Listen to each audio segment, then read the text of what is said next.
தங்கச்சி பேரு மெலினா, அப்பாவி பொண்ணு. இவளுக்கு டேடி மம்மி இல்ல, ஒரே ஒரு பாட்டி. கடைக்கு வந்து கடலை முட்டை கேக்குற, ஆனா அதை வாங்கி கொடுக்க கூட பாட்டி கிட்ட காசு இல்ல. ஆனா பாட்டி வெத்தலை வாங்க மட்டும் காசு இருக்கா. இத பார்த்த கடைக்கார பொம்பளை கடலை முட்டைய கடனா கொடுக்குற, ஆனா மெலினா வேண்டான்னு அடம் பிடிக்கிறா. உடனே பாட்டிமா அவளோட இடுப்ப கிள்ளி வாங்க சொல்றா.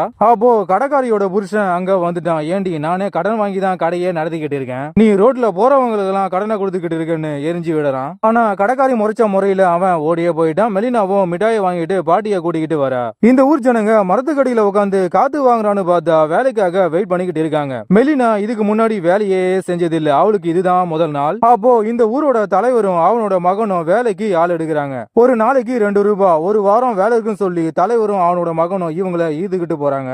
இவங்களும் சூரியகாந்தி தோட்டத்துல வேலை செய்யறாங்க. ஆனா மெலினாவுக்கு சூரியகாந்தியை எடுக்க தெரியல. அவ கஷ்டப்படுவதை பார்த்து அவளோட பாட்டிமா இவளுக்கு கூடிய சீக்கிரமே ஒரு கல்யாணத்தை பண்ணி அனுப்பணும்னு கூட இருக்கிற பாட்டிமா கிட்ட சொல்லிக்கிட்டு இருக்க. ஆனா தலைவர் மெலினா மேல ஒரு கண்ணை வைக்கிறான். அன்னைக்கு நைட்டு இவங்க தலைவரோட வீட்டுல சாப்பிடுறாங்க. தலைவரோட பொண்டாட்டி ஒரு ராட்சசி. அவ வேலைக்காரங்களை அடிமை மாதிரி தான் நடத்துவா. ஆனா அவ மெலினாவை சாப்பிட விடாம சாப்பிட தட்ட கழுவ வச்சுட்டு போன்னு ஆர்டர் போட்டுட்டு போறா. ஆனா தலைவர் பொண்டாட்டிக்கு பயந்தவன், அதனாலேயே ஊர்ல பல பொண்டாட்டிய இவன் வச்சிருக்கான். கூலிக்காரங்களுக்கு படுக்க இடம் இல்ல, அதனால வைக்க பொருளை படுத்து தூங்குறாங்க, ஆண் பெண் பாகுபாடு இல்லாம. எஜமானி அம்மா பையனை மடக்கி, உன் டேடி வீட்டுல இருக்க மாட்டான், அவன் எங்க போறான்னு எனக்கு நல்லாவே தெரியும், இனிமே இந்த வீட்டையும் விவசாயத்தையும் நீ தான் கவனிச்சுக்கணும்னு சொல்லிக்கிட்டு இருக்காங்க. ஆனா பையன் அத காதல கூட வாங்காம இவன் மிருகங்களை வேட்டையாட கிளம்பிட்டான். மறுநாள் கூலிக்காரங்க வேலையை முடிச்சிட்டு சாப்பிட உக்காடுறாங்க. ஆனா எஜமானி அம்மா சோத்த போட்டுட்டு குழம்பா ஊத்துவான்னு பார்த்தா தண்ணிய ஊத்துறா. வேலைக்காரங்களும் மிரண்டு போயிட்டாங்க. பையனும் அங்க ஓடி வந்து அம்மாவை தடுத்துட்டான். சோறு போடு, ஆனா எச்ச சோறு போடாதுன்னு அம்மாவுக்கு வார்னிங் கொடுக்குறான். மறுநாள் எஜமானி அம்மா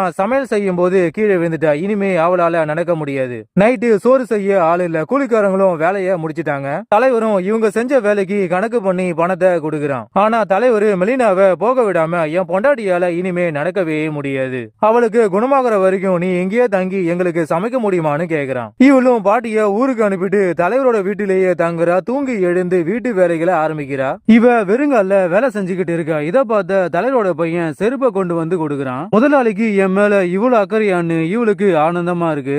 இத பார்த்த தலைவர் பையனுக்கு அந்த பொண்ணை பிடிச்சிருக்குன்னு இவரு நினைச்சுக்கிட்டு வேலைக்காரிய பையனுக்கு கட்டி வைக்கலாமேன்னு பொண்டாடி கிட்ட கேட்டுக்கிட்டு இருக்காரு. இத கேட்ட பையன், எனக்கு இந்த கல்யாணத்துல இஷ்டம் இல்லைன்னு சொல்லிட்டு அவன் போயிட்டான். ஆனா எஜமானி சோறுக்கே வழி இல்லாத ஒரு ஏழை பொண்ணு என் பையனுக்கு நீ கட்டி வைப்பியான்னு திட்டிக்கிட்டு இருக்க. ஆனா தலைவர், இந்த ஊர்ல யாருமே உன் பையனுக்கு பொண்ணு கொடுக்க மாட்டாங்க, ஏன் தெரியுமான்னு கேட்ட உடனே எஜமானி வாய மூடிக்கிட்டா. ஏன்னா பையனுக்கு ஒரு குறை ஒண்ணு இருக்கு. மறுநாள் தலைவர் மெலினாவை கூப்பிட்டு, உன்னை என் பையனுக்கு கல்யாணம் பண்ணி வைக்க நாங்க முடிவு பண்ணிட்டோம். ஆனா பையன் சோற கூட திங்காம தூக்கி அடிச்சுட்டு போயிட்டான். அவனுக்கு இந்த கல்யாணத்துல இஷ்டம் இல்ல, ஆனாலும் மம்மியோட பேச்சை அவனால மீற முடியாது. இதை கேட்டு மெலினாவுக்கு ஆனந்தமா இருக்கு. ஆனா எஜமானி அம்மாவுக்கு எரிச்சலா இருக்கு. தலைவர் கல்யாண ஏற்பாடுகளை ஆரம்பிக்கிறாரு. ஒரு வேலைக்கார பொண்ணை தான் பையனுக்கு கட்டி வைக்கிறாருன்னு ஊர்ல இருக்கிற எல்லாருக்கும் தெரிஞ்சு போய் கழுவி ஊத்துறாங்க. தலைவரும் கேட்டும் கேட்காத மாதிரி அமைதியா இருக்காரு. கல்யாண பொண்ணை ரெடி பண்ண கடைக்கார பொம்பளை வரா. இவ ஒரு டைலர், கடலை மிட்டாய் வாங்கிய கடைக்கு ஓனர் ஆயிட்டியேன்னு கடைக்காரியும் இவளை கலாய்கிறா. தலைவரும் ஊரே வயந்து பாக்குற மாதிரி பையனையும் பொண்ணையும் கூட்டிக்கிட்டு போறாரு. ஒரு வேலைக்காரிக்கு இப்படி ஒரு வாழ்க்கையான்னு ஊர் மக்களும் பொறாமப்படுறாங்க. பையனும் வேற வழி இல்லாம மம்மிக்காக வேலைக்காரிய கல்யாணம் பண்ணிக்கிறான். அன்னைக்கு நைட்டு தலைவர் ஊர் மக்களுக்கு விருந்து வைக்கிறாரு. இவரு ஒரு பொண்ணு வச்சுக்கிட்டு இருக்காரு. அவளோட புருஷன் முன்னாடியே டேபிளுக்கு அடியில அவ மேல கைய வைக்கிறாரு. அவளும் பாட்டு பாடிக்கிட்டு இருக்க. எஜமானி அங்க வந்த உடனே பாட்டை நிறுத்திட்டா. புருஷனும் அவளை என்ன பண்ணிக்கிட்டு இருந்தான்னு இவளுக்கு நல்லாவே தெரியும். ஆனா தெரியாத மாதிரியே இருக்க.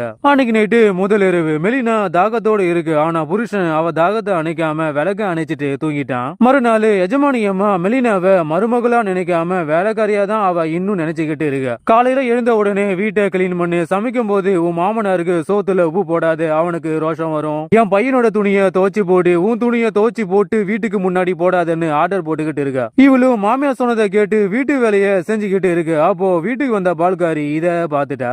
எஜமானி அம்மாவும் நான் மருமகளை அடிமை மாதிரி நடத்துறேன்னு இவ ஊர்ல போய் சொல்லுவாளோன்னு எஜமானி பயப்படுறா. ஆனா பால்காரி நைட்டு முழுக்க பாலை கறக்குற. ஆனா தலைவர் அவகிட்ட இருக்கிற பாலை வாங்கிட்டு போறாரு. புரிஞ்சவன் புரிஞ்சுக்கோ. வேலையை முடிச்சிட்டு லேட்டா வந்த மெலினாவை புருஷங்காரன் அவளை வேட்டையாடுவான்னு பார்த்தா மிருகங்களை வேட்டையாட அவன் கிளம்பிட்டான். இவளும் காண்டாயிட்டா. மறுநாள் மெலினா கடைக்கு போய் கடைக்கார பொம்பளை கிட்ட கடலை மிட்டாய்க்கு காசை கொடுக்குறா. கடைக்கார பொம்பளையும் உனக்கும் உன் புருஷனுக்கும் மேட்டர் நடந்தா இல்லையான்னு கேக்குற. ஆனா மெலினா, எங்களுக்குள்ள முதல் இரவு நடக்கவே இல்லை, அவரு என்கிட்ட பேசவே மாட்டாருன்னு ஃபீல் பண்ணிக்கிட்டு இருக்க. கவலையே படாத, கூடிய சீக்கிரமே அவன் உன் வழிக்கு வருவான்னு கடைக்கார பொம்பளையும் ஆறுதல் சொல்லிக்கிட்டு கேட்டுக்கிட்டு இருக்க. மெலினா பாட்டு கேட்க ரேடியோவை ஆன் பண்றா. ஆனா அவளுக்கு ஆன் பண்ணவே தெரியல. அங்க வந்த மாமனாரு ஆன் பண்ணி பாட்டை வைக்கிறாரு. ரெண்டு பேருமே கேக்குறாங்க.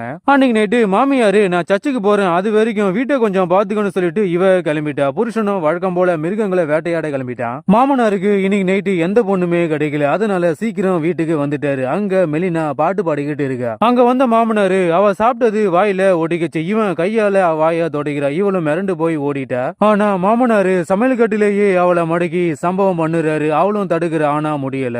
மறுநாள் வீட்டுக்கு வந்த புருஷன் கிட்ட மாமனாரோட வெறிச்சையில சொல்ல போற. ஆனா அங்க ஓடி வந்த மாமியாரு நீ வேலைக்காரங்களுக்கு சாப்பாடு கொண்டு போன்னு மாமனார் கூடயே அனுப்பி வைக்கிறா. மாமனாரும் மன்னிப்பு கேட்பாருன்னு பார்த்தா மறுபடியும் அவ மேல கைய வைக்கிற. அவ கைய தட்டி விட்டு உன்னை நல்லவன் நினைச்சேன், ஆனா நீ ஒரு கேடு கட்டவன், என் புருஷன் கிட்ட நான் சொல்ல போறேன்னு வார்னிங் கொடுக்கிற. மாமனாரும் பயந்துட்டாரு. மறுநாள் வீட்டுக்கு வந்த பால்காரி வாய வச்சுக்கிட்டு சும்மா இல்லாம என் தங்கச்சியோட பையனுக்கு கல்யாணமாகி 1 வருஷம் ஆகுது, ஆனா அவனுக்கு குழந்தையே இல்ல. அதனால என்னோட தங்கச்சி அவளோட மருமகளை வீட்டை விட்டே அடிச்சு துரத்திட்டா. இதை கேட்ட மெலினா எனக்கும் குழந்தை இல்லனா என்னையும் வீட்டை விட்டு அடிச்சு துரத்திடுவாங்களோன்னு இவ பயப்படுறா. உடனே மெலினா புருஷன் கிட்ட நெருங்கி பழக அவன் கூட சேர்ந்து வேலையை செய்யற. அப்பவும் அவன் கண்டுக்கல. அன்னைக்கு நைட்டு மெலினா அவன் படுத்த இடத்திலேயே இவளும் படுகிற. ஆனா வந்தவன் அவளை தள்ளி படுக்க சொல்லிட்டு இவன் படுத்துட்டான். இவளும் காண்டாயிட்டா. மறுநாள் மெலினா சமைக்கும் போது தட்டா உடைச்சிட்டா. என் அம்மா கொடுத்த பரிசை உடைச்சிட்டு ஏறின்னு மாமியாரும் மருமகளை போட்டு அடிக்கிறா. மாமனாரும் ஓடி வந்து தடுக்கிறாரு. ஆனா இத பார்த்த புருஷன் ஏன்னு ஒரு வார்த்தை கூட கேட்காம போயிட்டான். மாமனாருக்கு இருக்கிற அக்கறை கூட என் புருஷனுக்கு இல்லையேன்னு மெலினா மனசு உடைஞ்சு போச்சு. மாமியாரு மருமகள் செஞ்ச தப்புக்கு தண்டனை கொடுக்கிறா. நானும் என் மகனும் சர்ச்சுக்கு போறோம், நாங்க போயிட்டு வர வரைக்கும் நீ இந்த கூடையில் இருக்கிற முட்டைக்கோசை மிதிச்சு வை, நாங்க வரும்போதுதான் நீ நிறுத்தணும்னு ஆர்டர் போட்டுட்டு காவலுக்கு மாமனாரை வச்சுட்டு போறா. ஆனா மாமனாரு வெறியோட பாக்குறாரு. இவ கோவத்தோட மிதிச்சுக்கிட்டு இருக்கா. இவ தாகமா இருக்கான்னு இவ நினைச்சுக்கிட்டு தண்ணி வேணுமான்னு கேக்குறான். இவனும் வேண்டான்னு சொல்லுவான்னு பார்த்தா புருஷனால தணிக்க முடியாத தாகத்தை மாமனார் கிட்ட இவ தணிச்சிட்டா. மெலினா மேட்டரை முடிச்சிட்டு குளிச்சுக்கிட்டு இருக்கா. உள்ள வந்த புருஷக்காரன் அவளை அப்படி பார்த்தோம் துணிய போடுன்னு சொல்லிட்டு ஓடியே போயிட்டான். அன்னைக்கு நைட்டு பையன் சாப்பிட வீட்டுக்கு வரலன்னு மாமியாரு கத்திக்கிட்டு இருக்கா. உடனே மெலினா புருஷனுக்கு சாப்பாட கொண்டு போறா. எனக்கு தெரியாம நீ யாரையாவது வச்சிருக்கியான்னு கேக்குறான். ஆனா அவன் ட்ரெஸ்ஸை ரிமூவ் பண்ணி காட்டுறான். அந்த இடத்த பார்த்து மெலினா மெசலாயிட்டா. இவன் சின்ன வயசா இருக்கும் போது பண்ணி அந்த இடத்த மேஞ்சிருச்சு, என்னால உன்னை சந்தோஷப்படுத்த முடியாதுன்னு சொல்லி மன்னிப்பு கேக்குறான். ஆனா மெலினா அவனை புரிஞ்சுக்கிட்டு மேட்டர் இல்லனாலும் நம்ம 2 பேரும் சந்தோஷமா இருக்கலாம்னு சொல்லி அவனை சமாதானப்படுத்துறா. மறுநாள் புருஷனும் பொண்டாட்டியும் ஒன்னா வேலை செய்யறாங்க, ஜாலியா இருக்காங்க. இத பார்த்த மாமனாருக்கு பொறாமையா இருக்கு. பையனால ஒண்ணுமே பண்ண முடியாதுன்னு இவனுக்கு நல்லாவே தெரியும். வேலைக்காரிய பையனுக்கு கட்டி வச்சு அவளை மேட்டர் பண்ணலான்னு மாமனாரு நினைச்சாரு. ஆனா மெலினா மேட்டரை விட அன்புதான் முக்கியம்னு இவ புருஷன் கிட்ட போயிட்டா. மாமனார கண்டுக்கல. இவரும் மிரண்டு போயிட்டாரு. மறுநாள் மெலினா கடைக்கு போன இடத்துல மயங்கி கீழே விழுந்துட்டா. அவளை செக் பண்ணும்போது அவ கர்ப்பமா இருக்கான்னு சொன்ன உடனே புருஷனும் கடைக்கார பொம்பளையும் மிரண்டு போயிட்டாங்க. எனக்கு துரோகம் பண்ணிட்டேன்னு புருஷன்காரனும் பொண்டாட்டிய போட்டு அடிக்கிறான். தடுக்க வந்த டேடி மம்மிய முறைக்கிறான். இந்த கர்ப்பத்துக்கு யாரு காரணம்னு நீங்களே கேளுங்கன்னு சொல்லிட்டு போயிட்டான். ஆனா மாமனார் தான் காரணம்னு இவளால வெளியே சொல்ல முடியல. இந்த கர்ப்பத்துக்கு என் புருஷன் தான் காரணம்னு மாமியாருக்கு தெரிஞ்சு போச்சு. உடனே மருத்துவச்சியை கூப்பிட்டு கருவை கலைச்சிட்டா. ஆனா மெலினா பைத்தியமாவே ஆயிட்டா. மறுநாள் மாமனாரு மருமகளை முடக்கி நான் உனக்கு இன்னொரு குழந்தைய தரேன்னு சொல்லி கூப்பிடுறான். ஆனா அவ வரமாட்டேன்னு அடம் பிடிக்கிறா. இத பையன்காரன் பாத்துட்டான். இவ கர்ப்பத்துக்கு நீதான் காரணமானு பையனும் டேடிய போட்டு அடிக்கிறான். டேடியும் கம்பியில மாட்டி இறந்து போயிட்டான். இத பார்த்து எஜமானி அம்மாவும் மிரண்டு போயிட்டா. பையனும் மம்மியோட வாய மூடிட்டான். இவனால குற்ற உணர்ச்சிய தாங்கவே முடியல. குடிச்சு குடிச்சு கிணத்துல விழுந்து இவனும் இறந்து போயிட்டான். எஜமானி அம்மாவும் மருமகளை வீட்டை விட்டே அடிச்சு துரத்துறா. அப்போ அங்க வந்த கடைக்கார பொம்பளையும் வேலைக்காரியா வந்தா வீட்டுக்காரி ஆனா இப்போ பைத்தியக்காரி ஆயிட்டாலேன்னு கடைக்கார பொம்பளையும் அவளை நினைச்சு கவலைப்படுறா. கொஞ்ச நாள் கழிச்சு மெலினாவை காட்டுறாங்க. மறுபடியும் அவ வேலைக்காரியாவே ஆயிட்டா.